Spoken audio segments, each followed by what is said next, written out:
Hey guys, welcome to Eclipse Education. तो computer network पे already 2 video uploaded है, जिसमें पहले वीडियो में हमने डिस्कस किया था डेटा कम्युनिकेशन मतलब डेटा के संचार, और दूसरा वीडियो जो था वह नेटवर्क के बारे में था। और यह जो है यह तीसरा और आखिरी वीडियो रहेगा कंप्यूटर नेटवर्क का। ये कंप्यूटर नेटवर्क का सबसे महत्वपूर्ण टॉपिक है नेटवर्क सिक्योरिटी, मतलब कि उसमें किस तरीके के सुरक्षा प्रणाली होनी चाहिए एक नेटवर्क में। चलिए स्टार्ट करते हैं नेटवर्क सिक्योरिटी। तो इस वीडियो में हम लोग ये सब टॉपिक्स देखेंगे। नेटवर्क सुरक्षा क्या है, नेटवर्क में होने वाले खतरे और उसके रोकथाम, नेटवर्क में किस प्रकार के खतरे होते हैं, मतलब खतरों के भी प्रकार, इससे भी क्वेश्चंस एग्जाम में आते हैं, और उन नेटवर्क के खतरों से रोकथाम के उपाय। तो एक एक करके इन टॉपिक को हम लोग डिस्कस करेंगे। सबसे पहले आइए हम लोग देखते हैं नेटवर्क सिक्योरिटी। तो चलिए इस पॉइंट को हम लोग पढ़ते हैं फिर समझेंगे। सुरक्षा के लिहाज से किसी व्यक्ति के लिए अकेले रहना सबसे आदर्श स्थिति है। जाहिर सी बात है, यह कंप्यूटर पर भी लागू होता है। अगर हम लोग सबसे अलग रहेंगे, अकेले रहेंगे, तो हमें किसी प्रकार का खतरा नहीं होगा, मतलब किसी दूसरे इंसान से खतरा नहीं होगा। वही बात यहाँ बोला जा रहा है कि अगर कंप्यूटर भी अगर दूसरे कंप्यूटर से कनेक्ट नहीं होता है तो फिर उसे कोई खतरा नहीं होगा। लेकिन जब एक कंप्यूटर जिसका बाहरी उपकरण या कंप्यूटर से कोई लिंक नहीं है, अन्यथा उत्पन्न होने वाले सुरक्षा खतरों से वह मुक्त है। विभिन्न उपकरणों और कंप्यूटरों की कनेक्टिविटी ने विभिन्न नेटवर्क खतरों और इसकी रोकथाम पर हमारा ध्यान केंद्रित किया है।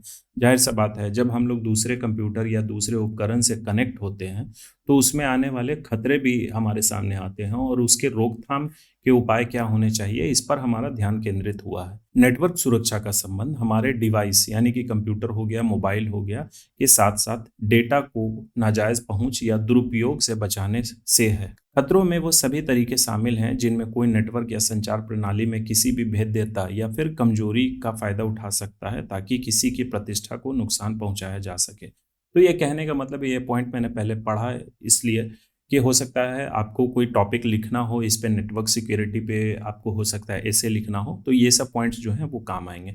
अब चलिए इसे एक एक करके हम लोग समझते हैं। देखिए, पहला पॉइंट ये बोल रहा है कि सुरक्षा के लिहाज से अगर कोई इंसान अकेले रहता है तब वह सबसे आदर्श स्थिति है। तो यही बात कंप्यूटर पे भी लागू होता है। अगर कंप्यूटर किसी दूसरे उपकरण से कनेक्टेड नहीं है, उसमें हम लोग पेन ड्राइव लगा के डेटा कॉपी नहीं कर रहे हैं, या फिर किसी नेटवर्क से कनेक्टेड नहीं है, तो हमारा डिवाइस जो है कंप्यूटर या फिर मोबाइल, वह सुरक्षित है। लेकिन जब हमारा डिवाइस कनेक्ट होता है किसी दूसरे डिवाइस से, तब उसमें नेटवर्क के खतरे होते हैं। उसमें मतलब किस तरीके के खतरे होते हैं, तो या तो हमारा कंप्यूटर या फिर मोबाइल खराब हो सकता है, उसमें वायरस लग सकता है, हमारा डेटा जो है वो लीक हो सकता है, कोई हैक कर सकता है। तो ये सब बातें जो हैं, यही इस नेटवर्क सिक्योरिटी चैप्टर में हमें पढ़ना है। तो चलिए अब हम लोग आगे देखते हैं कि हमें किस किस तरीके से नुकसान पहुंचाया जा सकता है एक नेटवर्क में। तो हम लोगों ने वायरस का नाम सुना है। तो वायरस किसी चीज़ का प्रकार होता है, तो वह किसका प्रकार होता है, वह टर्म है यहाँ मैलवेयर। जैसे हमने सॉफ्टवेयर सुना था, हार्डवेयर सुना था, तो यह एक मैलवेयर होता है। तो चलिए मैलवेयर के बारे में हम लोग देखते हैं। Malware is a short term used for malicious software, मतलब कि मैलवेयर जो है यह एक शॉर्ट टर्म है मैलिशियस सॉफ्टवेयर का, वह छोटा वर्जन है। मैलिशियस सॉफ्टवेयर मतलब ऐसा सॉफ्टवेयर जो दुर्भावपूर्ण व्यवहार रखता है। यह हार्डवेयर उपकरणों को नुकसान पहुंचाने, डेटा चोरी करने या उपयोगकर्ता को कोई अन्य परेशानी पैदा करने के इरादे से विकसित किया गया कोई भी सॉफ्टवेयर है। तो यह मैलवेयर जो है एक प्रकार का सॉफ्टवेयर ही है, हमारे जैसे लोगों के द्वारा ही डिज़ाइन किया गया है, इसे बनाया गया है। तो यह किस लिए बनाया गया है, तो उपयोगकर्ता को नुकसान पहुंचाने के लिए, या फिर उनके डेटा को चोरी करना, या किसी और अन्य परेशानी पैदा करने के लिए। ये इसका मेन मकसद यही होता है। समय समय पर विभिन्न प्रकार के मैलवेयर बनाए गए हैं और बड़े पैमाने पर नुकसान पहुंचाया गया है। तो जैसे जैसे हम लोग टेक्नोलॉजी में डेवलप कर रहे हैं, उसी तरीके से लोग मैलवेयर का भी वर्जन जो है वह नया नया नए जमाने के अनुसार वह डेवलप करते जा रहे हैं। तो आइए चलिए हम लोग देखते हैं मैलवेयर के कौन कौन से प्रकार होते हैं। इनको एक एक करके हम लोग बाद में डिस्कस करेंगे। ये सब एग्जामिनेशन पॉइंट ऑफ व्यू से बहुत इंपॉर्टेंट है और बहुत लोग इसमें कन्फ्यूज होते हैं। तो मैलवेयर के कौन कौन से प्रकार होते हैं? Virus, worms, ransomware, spyware, Trojan, adware, की लॉगर्स, और भी प्रकार के मैलवेयर होते हैं, लेकिन ये मुख्य हैं और इनसे एग्जाम में क्वेश्चन आने की संभावना है। तो चलिए एक एक करके इन्हें डिस्कस करते हैं। वायरस। तो वायरस क्या है? यह टर्म कंप्यूटर वायरस जो था, ये सबसे पहले फ्रेड कोहेन जी के द्वारा 1985 में खोजा गया था, यह दिया गया था। वायरस दुर्भावनापूर्ण यानी कि मैलिशियस एक्टिविटी, गतिविधियां को करने और कंप्यूटर सिस्टम के संसाधनों जैसे कि सीपीयू के टाइम, मेमोरी उनके जो हम लोग पढ़े थे प्राइमरी और सेकेंडरी मेमोरी, व्यक्तिगत फाइलों और संवेदनशील जानकारी को बाधित करने के लिए बनाया गया सॉफ्टवेयर कोड का एक टुकड़ा है। तो वायरस जो है एक प्रकार का मैलवेयर है। इसका मेन काम क्या रहता है, कंप्यूटर सिस्टम को के संसाधन को, जैसे कि सीपीयू टाइम हो गया, मेमोरी हो गया, या फिर कोई पर्सनल फाइल या फिर कोई संवेदनशील इंफॉर्मेशन जो रहता है जिसे हम लोग सेव करते हैं, या तो हमारा बैंक अकाउंट नंबर रहा या फिर कोई पर्सनल मैसेज रहा, कोई फोटो रहा, उसे नुकसान पहुंचाने, चोरी करने के लिए यह वायरस डेवलप किया जाता है। एक जैविक वायरस, जैसे हम लोग आम जीवन में सुनते हैं कि इस वायरस की वजह से यह बीमारी होती है, वही यहाँ बताया गया है। एक जैविक वायरस के व्यवहार की नकल करते हुए कंप्यूटर वायरस किसी अन्य सिस्टम के संपर्क में आने पर फैलता है। तो जाहिर सा बात है, जैसे कि एक जैविक वायरस होता है, जब हमारे शरीर में वो अगर कोई संक्रमित व्यक्ति से अगर हम लोग संपर्क में आते हैं तो हम लोग भी संक्रमित हो जाते हैं। ठीक उसी तरीके से कंप्यूटर वायरस जो है, अगर किसी कंप्यूटर को या कोई भी ऐसे डिवाइस को वो अगर इन्फेक्ट कर दिया है, उसके कांटेक्ट में जो भी कंप्यूटर या फिर मोबाइल आएगा, डिवाइस आएगा, वो भी संक्रमित हो जाएगा। यानी एक कंप्यूटर वायरस अन्य कंप्यूटर सिस्टम को संक्रमित करता है। तो जो वही बात मैंने बताया, जो कंप्यूटर प्रोग्राम या सॉफ्टवेयर में अपने कोड को कॉपी या सम्मिलित करके संपर्क में आता है, मतलब कि यह अगर कोई कंप्यूटर इन्फेक्टेड है तो उसमें जो भी प्रोग्राम हम लोग अगर दूसरे कंप्यूटर पे वह प्रोग्राम ले जाएंगे, वह इमेज या वीडियो ले जाएंगे, तो उसके साथ वह वायरस अटैच हो जाता है, चिपक जाता है, और इसी तरीके से वह फैलता है। कुछ प्रसिद्ध वायरस जैसे कि क्रिप्टो लॉकर हो गया, I love you, Mydoom, Sasser, Netsky, Slammer, Stuxnet आदि शामिल हैं। तो ये सब नाम एक बार आप लोग देख लीजिएगा, यह आप लोग ध्यान से याद कर लीजिएगा। वायरस, वायरस का फुल फॉर्म क्या होता है, तो vital information resource under seize. यह इमेज मैंने समझने के पर्पज से लगाया है, ऐसा नहीं कि वायरस का कोई इमेज होता है। चलिए अब हम लोग दूसरे प्रकार के मैलवेयर को देखते हैं जिसे बोला जाता है वॉर्म्स। तो वॉर्म भी एक मैलवेयर है जो संक्रमित कंप्यूटर सिस्टम पर अप्रत्याशित यानी अनएक्सपेक्टेड या हानिकारक व्यवहार करता है। तो वायरस भी यही करता है। तो चलिए अब हम लोग वायरस और वॉर्म के बीच में डिफरेंस देखते हैं। एक वॉर्म और एक वायरस के बीच में मुख्य अंतर यह है कि एक वायरस के विपरीत एक वॉर्म को अपना कोड डालने के लिए एक होस्ट प्रोग्राम या सॉफ्टवेयर की आवश्यकता नहीं होती। यहाँ आप लोग ध्यान दीजिएगा, वायरस जो होता है कभी भी डायरेक्ट कंप्यूटर में वो नहीं चल सकता, वह किसी न किसी प्रोग्राम के जरिए ही, किसी न किसी सॉफ्टवेयर या फाइल के जरिए ही हमारे कंप्यूटर को वह खराब कर सकता है, संक्रमित कर सकता है। वायरस को हमेशा एक होस्ट प्रोग्राम, एक साथी की जरूरत होती है, लेकिन वॉर्म को साथी की जरूरत नहीं होती है। वहीं यहाँ बोला गया है, एक वॉर्म को अपना कोड डालने के लिए एक होस्ट प्रोग्राम या सॉफ्टवेयर की आवश्यकता नहीं होती। वॉर्म्स स्टैंड अलोन प्रोग्राम है। स्टैंड अलोन मतलब कि यह अपने दम पे काम कर सकता है। इसके अलावा एक वायरस को प्रतिकृति यानी रेप्लिकेशन, रेप्लिकेशन मतलब कि वह उसका डुप्लीकेट होते जाएगा, वायरस जो है वह डुप्लीकेट होते जाएगा। तो वायरस के रेप्लिकेशन के लिए मानव ट्रिगरिंग की आवश्यकता होती है। जैसे कि अगर कोई फाइल इन्फेक्टेड है, उस पे वायरस संक्रमित है, वह फाइल, उस फाइल को ओपन करने के बाद, इन्फेक्टेड संक्रमित फाइल को ओपन करने के बाद जिस भी जगह पे हम लोग जाके क्लिक करेंगे वो फाइल भी संक्रमित हो जाएगा। तो यही बोल रहा है, प्रतिकृति रेप्लिकेशन करने के लिए मानव ट्रिगरिंग की आवश्यकता होती है। लेकिन वॉर्म में ऐसा नहीं है। वॉर्म जो है वह खुद ब खुद यहाँ दिया गया है, जबकि एक वॉर्म अपने आप ही दोहराता है और नेटवर्क के माध्यम से अन्य कंप्यूटरों में फैलता है। तो अगर एक कंप्यूटर यहाँ है और दूसरा कंप्यूटर यहाँ है, अगर यह इन्फेक्टेड है और ये दोनों नेटवर्क से कनेक्टेड हैं, तो वॉर्म क्या होगा, इस कंप्यूटर से इस कंप्यूटर में जा सकता है। लेकिन वायरस का भी यही काम है। वायरस में क्या है कि उसे फैलाने के लिए हमारे इंसानी गतिविधियां जो उसमें इम्पॉर्टेंट है, लेकिन वॉर्म में ऐसा नहीं है। वॉर्म्स के कुछ उदाहरण हैं कंप्यूटर वॉर्म्स के: Storm Worm, Sobig, MS Blast, Code Red, Nimda, Morris worm etcetera. यह इमेज मैंने बस एग्जाम्पल के लिए दिया है, ऐसा नहीं कि वॉर्म का कोई इमेज होता है। अब तीसरा प्रकार का जो मैलवेयर है यह है रैंसमवेयर। रैंसम का क्या मतलब होता है, धमकी, फिरौती। तो उसी पे यह आधारित है। यह एक प्रकार का मैलवेयर है जो उपयोगकर्ता डेटा को लक्षित या टारगेट करता है। मतलब कि यह हमारे, अगर कोई कंप्यूटर जैसे हमारे डेटा को यह टारगेट करता है। चलिए यहाँ हम लोग देखते हैं यह किस तरीके से हमारे डेटा को यह टारगेट करता है। यह या तो उपयोगकर्ता को अपने स्वयं के डेटा तक पहुँचने से रोकता है, या व्यक्तिगत डेटा को ऑनलाइन प्रकाशित करने की धमकी देता है और उसी के खिलाफ फिरौती भुगतान की मांग करता है। तो ये कई बार इंसिडेंट हो गया है कि हमारा जो अकाउंट है, बहुत ही पर्सनल इन्फॉर्मेशन है, उसे किसी हैकर ने हैक कर लिया। तो हम लोग आम बोलचाल की भाषा में बोलते हैं कि मेरा जो डेटा है, कंप्यूटर है, वो हैक हो गया या फिर मोबाइल हैक कर हो गया है। और उसे खोलने के लिए, ओपन करने के लिए हम लोग उसे खोल नहीं पाते हैं, क्योंकि उसमें हैकर्स ने पासवर्ड लगा दिया रहता है। तो वो हमें मैसेज करता है, कांटेक्ट करता है कि अगर आप ये फाइल खोलना चाहते हैं तो आपको इतना पैसा देना होगा। यह इस तरीके, इसीलिए इसका नाम दिया गया है रैंसमवेयर। तो यह इसी प्रोग्राम के जरिए हमारे डेटा को वह चुराते हैं या फिर फिरौती के लायक बनाते हैं।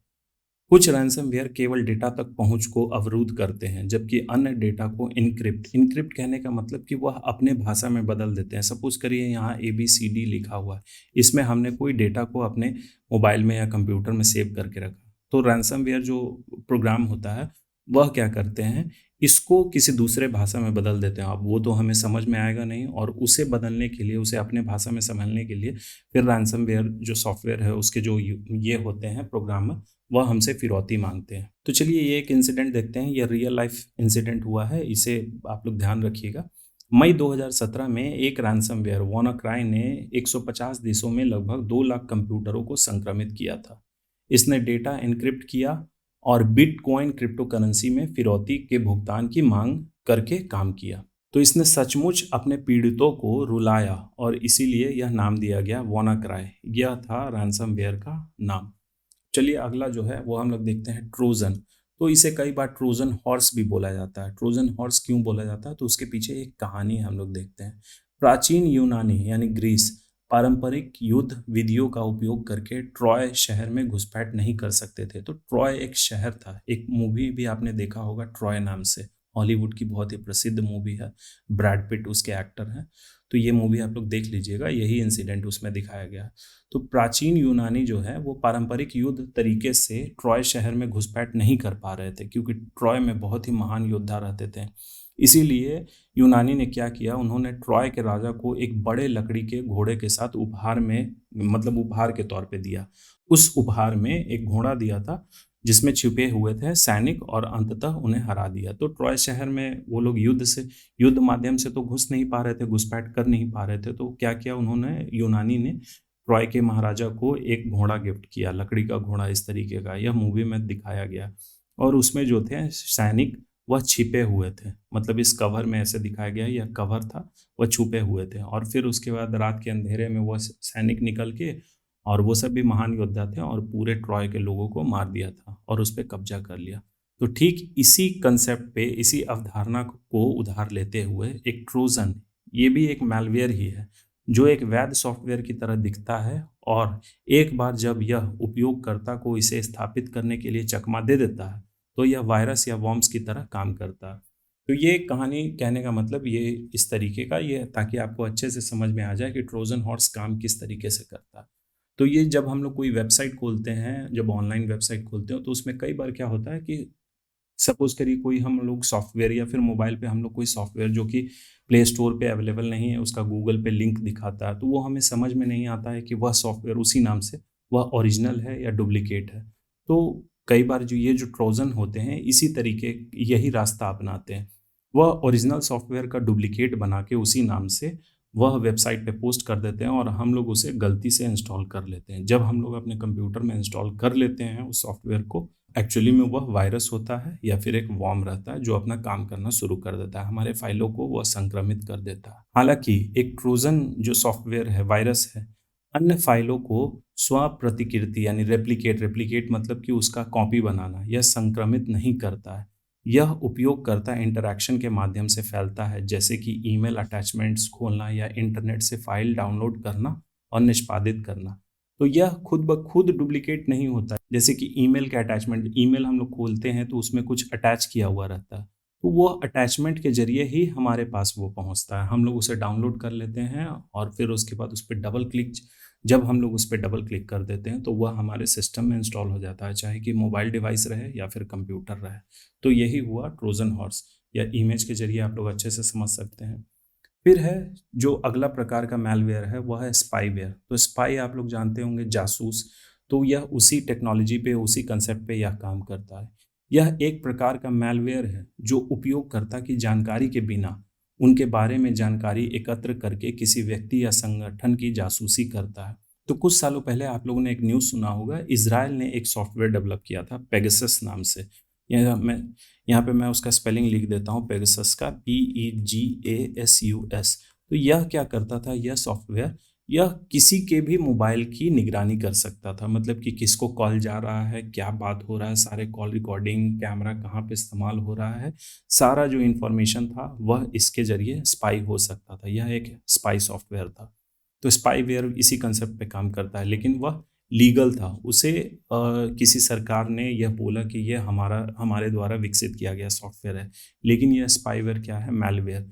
ये काम करता है, हमें पता भी नहीं चलता है कि कौन हमारा डेटा जो है वह चुरा रहा है या फिर उसका जो इन्फॉर्मेशन है वह एकत्रित कर रहा है। स्पाईवेयर क्या करता है कि हमारे डेटा को, किसी यूज़र के डेटा को वह स्टोर करता है एक जगह, और फिर उसके बाद देखता है कि हमसे जुड़े हुए लोग जहाँ पे उस डेटा को बेचा जा सकता है, उसको वह बेच देता है।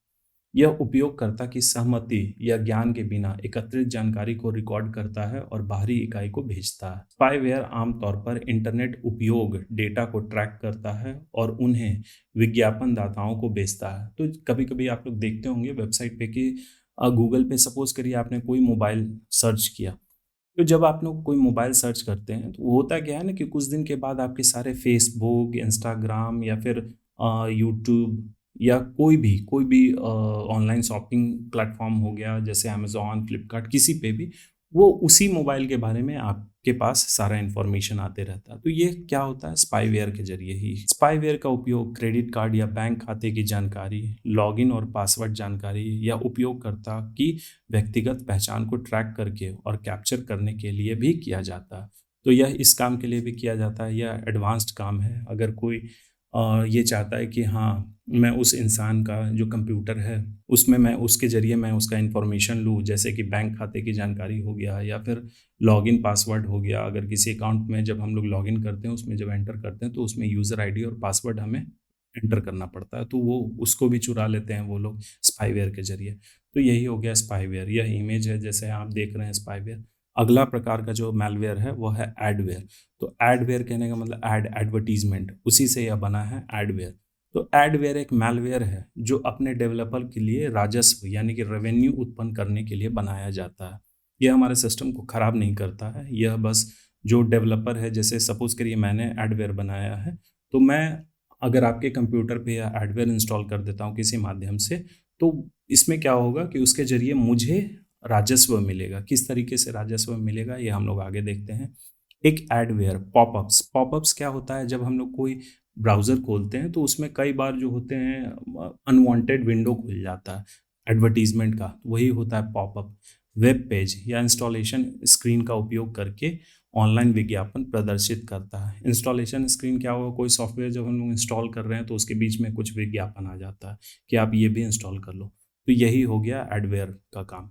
एक बार जब एक एडवेयर ने पर्याप्त संख्या में कंप्यूटर सिस्टम को संक्रमित कर दिया है, तो यह या तो विज्ञापन प्रदर्शित करके या अपने ग्राहकों को उनके प्रदर्शित विज्ञापनों पर क्लिक की संख्या के खिलाफ चार्ज करने के लिए पे पर क्लिक तंत्र का उपयोग करके राजस्व उत्पन्न करता है। तो सपोज करिए कोई एक जेन्युइन सॉफ्टवेयर वो हम लोग इंस्टॉल कर रहे हैं और हमारे डिवाइस पे एडवेयर किसी माध्यम से वह संक्रमित हो गया है एडवेयर से, तो उसमें क्या होगा, कई सारे एड्स उसमें आ जाएंगे और उसमें जब हम लोग क्लिक करते जाएंगे तो वही बोला जा रहा है, पे पर क्लिक मैकेनिज्म का इस्तेमाल करके जो एडवेयर निर्माता हैं उनके लिए यह राजस्व उत्पन्न करता है। एडवेयर आमतौर पर कष्टप्रद यानी अनोइंग, अनोइंग मतलब कि उससे हमें दिक्कत होती है, चिड़चिड़ापन होता है कि यार बीच में बार बार ऐड आ जा रहा है, ये सब चीज़। लेकिन हानि रहित, हार्मलेस होता है, ये हमारे डिवाइस को ख़राब नहीं करेगा। बस अनवांटेड सॉफ्टवेयर आ जाएगा, अनवांटेड जो हम लोग नहीं चाहते हैं उस तरीके के ऐड आ जाएंगे बार बार। हालांकि यह अक्सर विज्ञापनों के रूप में असुरक्षित लिंक प्रदर्शित करके अन्य मैलवेयर के लिए मार्ग प्रशस्त करता है। तो एनोइंग तो होता ही है और हार्मलेस भी होता है, लेकिन कई बार क्या होता है कि यह तो है तो एक प्रकार का मैलवेयर, तो मैलवेयर क्या होता है, हमेशा दूसरे वायरस को या फिर दूसरे वॉर्म्स के लिए रास्ता ये बनाता है। अब चलिए हम लोग देखते हैं की लॉगर्स। तो एक की लॉगर या तो मैलवेयर हो सकता है, कोई सॉफ्टवेयर, या हार्डवेयर हो सकता है। अब ये हार्डवेयर कैसे होगा, हम लोग अभी तक तो सॉफ्टवेयर के बारे में पढ़ रहे हैं, तो हार्डवेयर कैसे होगा। कई बार आप लोगों ने ये केसेस सुना होगा कि जो बैंक के एटीएम्स होते हैं उसमें क्या होता है, जो ये कीपैड जिसके ज़रिए हम लोग पिन एंटर करते हैं पैसा निकालने के वक्त, तो वो क्या होते हैं, इसके ऊपर जो की लॉगर्स होते हैं इसके ऊपर एक डुप्लीकेट कीपैड लगा देते हैं और उससे हमारा की जो है वह रिकॉर्ड हो जाता है, हमारा फिंगरप्रिंट उस पर प्रिंट हो जाता है और वह यह रिकॉर्ड कर लेते हैं। तो हार्डवेयर कंप्यूटर में भी कुछ इसी तरीके से कोई पार्ट कंपोनेंट इंस्टॉल कर देंगे जिसके जरिए जो भी कीबोर्ड पे हम लोग बटन प्रेस करते हैं वह रिकॉर्ड हो जाता है। तो यहाँ यही बोला जा रहा है कि या तो ये सॉफ्टवेयर हो सकता है या फिर एक हार्डवेयर हो सकता है। इस मैलवेयर का मुख्य उद्देश्य उपयोगकर्ता द्वारा कीबोर्ड पर दबाए गए कुंजियों को रिकॉर्ड करना है, जैसा कि मैंने बताया।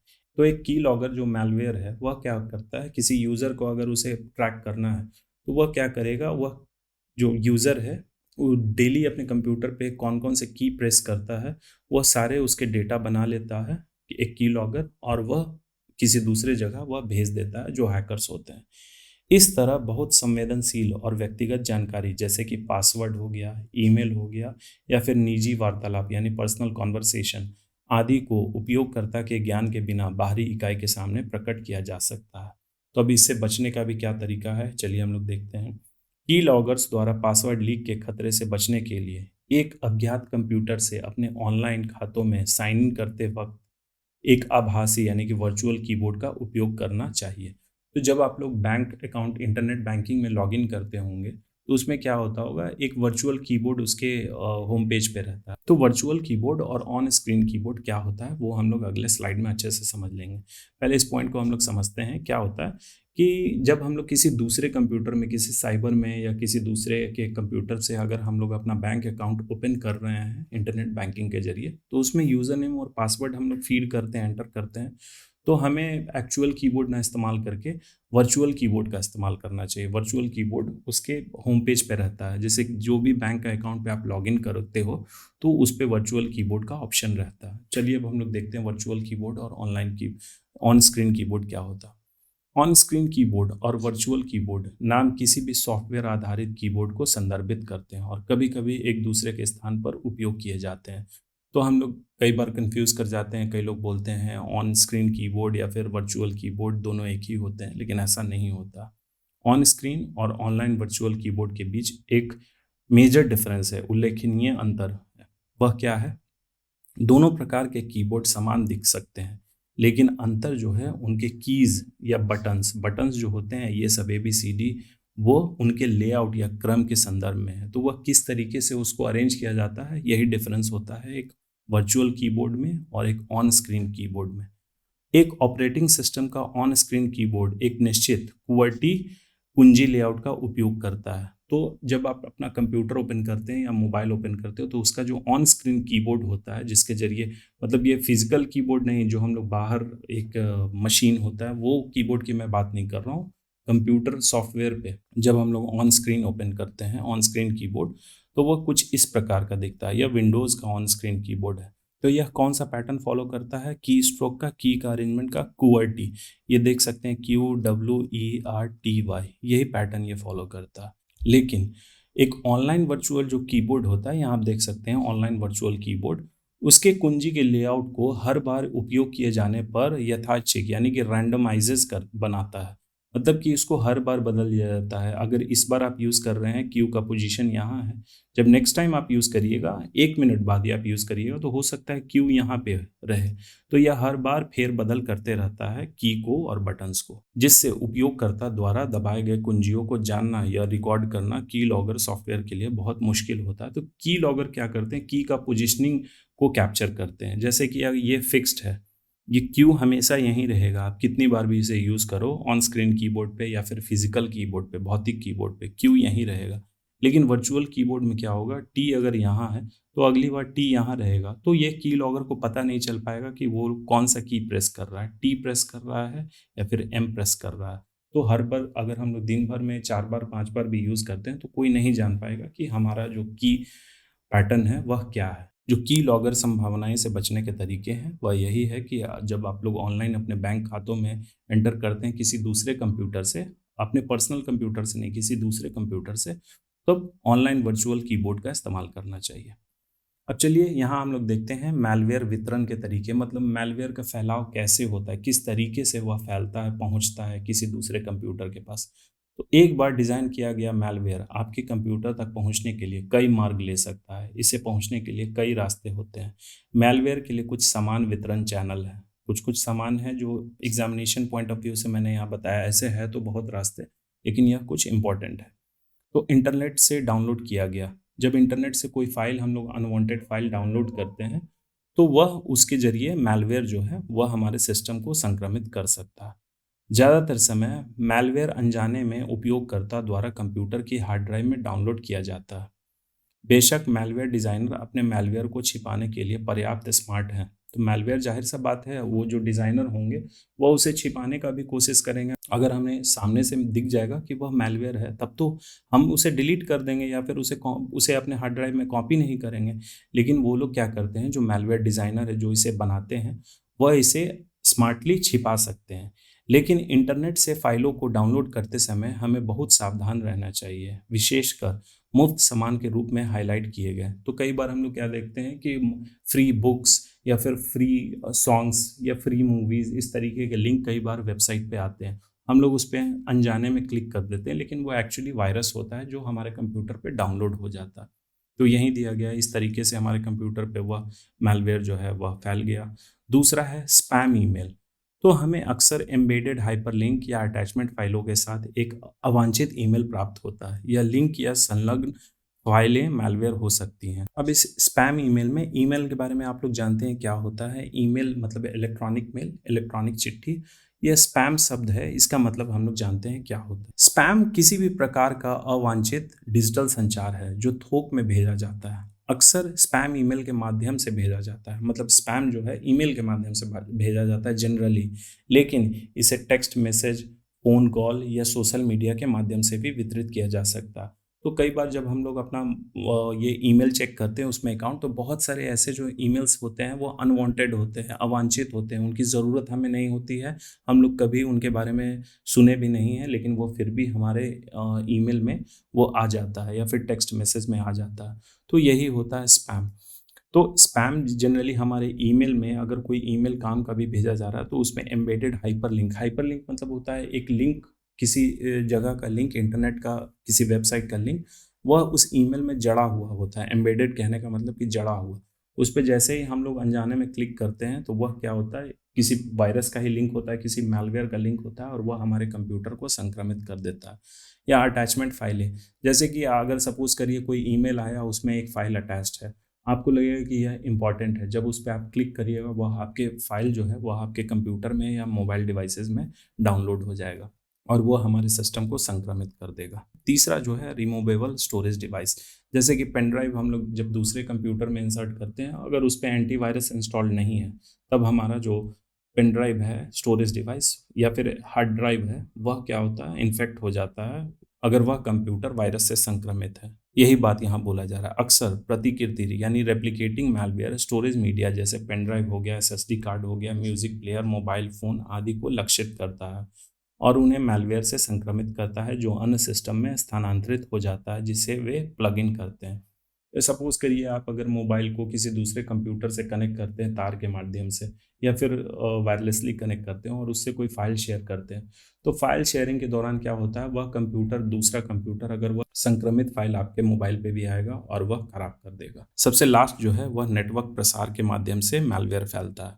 तो यहाँ चलिए हम लोग देखते हैं वॉर्म्स जैसे कुछ मैलवेयर में नेटवर्क कनेक्शन के माध्यम से एक कंप्यूटर से दूसरे कंप्यूटर में फैलने की क्षमता होती है। तो जैसा कि पहले हम लोगों ने देखा था वॉर्म्स और वायरस में क्या डिफरेंस है, तो वॉर्म्स जो होते हैं वह नेटवर्क के जरिए बहुत आसानी से फैलते हैं और इनमें फैलने की कैपेसिटी बहुत ज़्यादा होती है।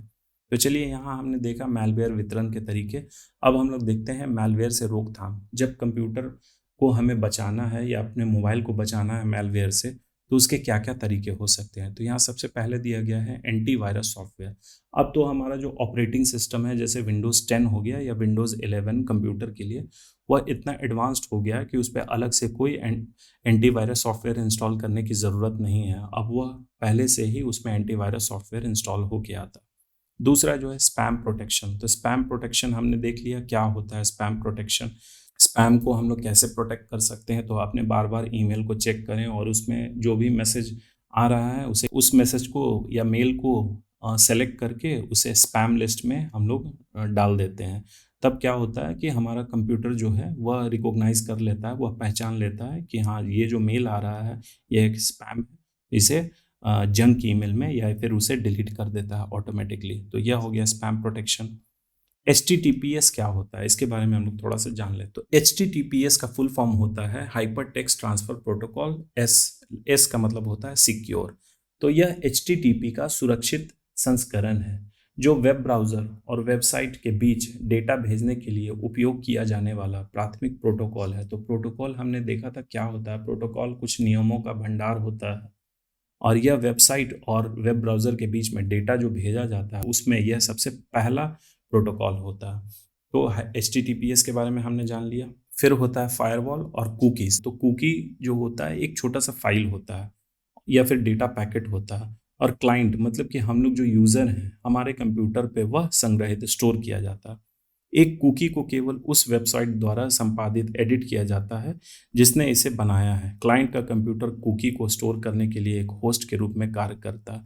तो जब हम लोग कोई भी वेबसाइट खोलते हैं तो उसके ब्राउज़र में क्या होता है, एक कुकी बॉक्स होता है। उसमें क्या होता है, जो जो चीज़ हम लोग सर्च कर रहे हैं वह कुकी स्टोर कर लेता है। कुकीज़ का उपयोग वेबसाइटों द्वारा उपयोगकर्ता की ब्राउजिंग जानकारी संग्रहित करने के लिए किया जाता है। तो यहाँ यही बोला जा रहा है, कुकीज़ जो है एक कोई वायरस नहीं है, यह एक प्रोग्राम है। और यह क्या करता है, कुकीज़ वेब ब्राउज़र में जैसे गूगल क्रोम हो गया, internet explorer, Microsoft Edge, Apple devices के लिए सफारी होता है या फिर ओपेरा। तो ये लोग क्या करते हैं, उस हर ब्राउज़र में कुकीज़ नाम का एक फ़ाइल होता है। और जब हम लोग उस वेबसाइट पे या फिर उस ब्राउज़र पे जो जो वेबसाइट हम लोग विज़िट करते हैं तो कुकीज़ उन सब जानकारी को एक जगह एकत्रित करता है और इसके ज़रिए ही हैकर्स जो होते हैं उस कुकीज़ को ही हैक कर लेते हैं कि हाँ, जो यूज़र है वो किस किस वेबसाइट को विजिट कर रहा है, और फिर उसके बाद हमारे कंप्यूटर को हैक कर सकते हैं। कुकीज़ को हमेशा अपडेट कर देना चाहिए। अब सबसे लास्ट जो है फायरवॉल। तो चलिए फायरवॉल को हम लोग अच्छे से समझते हैं। यह दो शब्द से बना गया है, फायर और वॉल। वॉल का मतलब होता है दीवार और फायर का मतलब होता है आग। तो पुराने ज़माने में आप लोगों ने देखा होगा, जब पुराने ज़माने के लोग जंगल में रहते थे तो गुफाओं के बाहर उन लोग क्या करते थे, आग जला के रखते थे। उससे जंगली जानवर जो है उस आग को देख के उसके डर से वो लोग गुफा में प्रवेश नहीं कर पाते थे। तो ठीक उसी कंसेप्ट पे यह कंप्यूटर फायरवॉल को भी डिज़ाइन किया गया है। तो कंप्यूटर फायरवॉल एक नेटवर्क सुरक्षा प्रणाली है जिसे एक विश्वसनीय निजी नेटवर्क को अनाधिकृत यानी कि अनऑथोराइज्ड पहुंच या ट्रैफिक से बचने के लिए डिज़ाइन किया गया है, जो एक अविश्वसनीय बाहरी नेटवर्क जैसे इंटरनेट या उसी नेटवर्क के विभिन्न भाग से उत्पन्न होता है जिससे यह जुड़ा हुआ है। तो यह कहने का मतलब कि कंप्यूटर फायरवॉल जो होता है एक तरीके का नेटवर्क सुरक्षा प्रणाली है। अगर हमारा कंप्यूटर जो है एक सुरक्षित नेटवर्क पे जुड़ा हुआ है, वो उसे एक्सेस ना कर पाए, इसीलिए कंप्यूटर फायरवॉल वहाँ पे लगाना जरूरी होता है। फायरवॉल मैलवेयर के खिलाफ पहली बाधा के रूप में कार्य करता है। तो मैलवेयर जब हमारे कंप्यूटर को इन्फेक्ट करने की कोशिश करता है तो फायरवॉल जो है सबसे पहले काम करता है। वो एंटीवायरस तो बाद में है, फायरवॉल सबसे पहले काम करता है। अब फायरवॉल के भी दो प्रकार होते हैं, एक नेटवर्क फायरवॉल और दूसरा होता है होस्ट बेस्ड फायरवॉल। तो चलिए नेटवर्क फायरवॉल क्या होता है। यदि फायरवॉल को दो या दो से अधिक नेटवर्क के बीच में रखा जाता है और विभिन्न नेटवर्क के बीच नेटवर्क ट्रैफिक की निगरानी करता है तो इसे नेटवर्क फायरवॉल कहा जाता है। मतलब कि अगर दो नेटवर्क, एक लैन यहाँ है एक लैन यहाँ है, इसके बीच में अगर ये फायरवॉल इंस्टॉल किया गया है तो यह नेटवर्क फायरवॉल होगा। और दूसरा होता है होस्ट बेस्ड फायरवॉल। यदि फायरवॉल को कंप्यूटर पर रखा जाता है और उस कंप्यूटर से नेटवर्क ट्रैफिक की निगरानी करता है तो इसे होस्ट आधारित फायरवॉल कहा जाता है। अगर कोई कंप्यूटर पे फायरवॉल इंस्टॉल है, हालांकि फायरवॉल तो हर कंप्यूटर पे इंस्टॉल्ड होता ही है, तो यह होस्ट बेस्ड फायरवॉल का एग्जांपल है। अब यहाँ इमेज के जरिए आप लोग अच्छे से समझ सकते हैं, यह एक नेटवर्क फायरवॉल का एग्जांपल है। जैसे कि यह तीन कंप्यूटर एक लैन से जुड़ा हुआ है। अब लैन क्या है, किसी बाहरी दुनिया से वो कनेक्ट होगा जो कि वैन है। वैन से जब कनेक्ट होगा तो इस सपोज करिए यह कंप्यूटर संक्रमित है या यह कंप्यूटर चाहता है कि इसका डेटा हम चुरा लें। तो यह क्या करेगा, इस लाइन से जुड़ा हुआ है उसके बीच में जब फायरवॉल इंस्टॉल है, यह देखेगा कि इसके पास जा रहा है, इस कंप्यूटर के पास जुड़ने के लिए जा रहा है।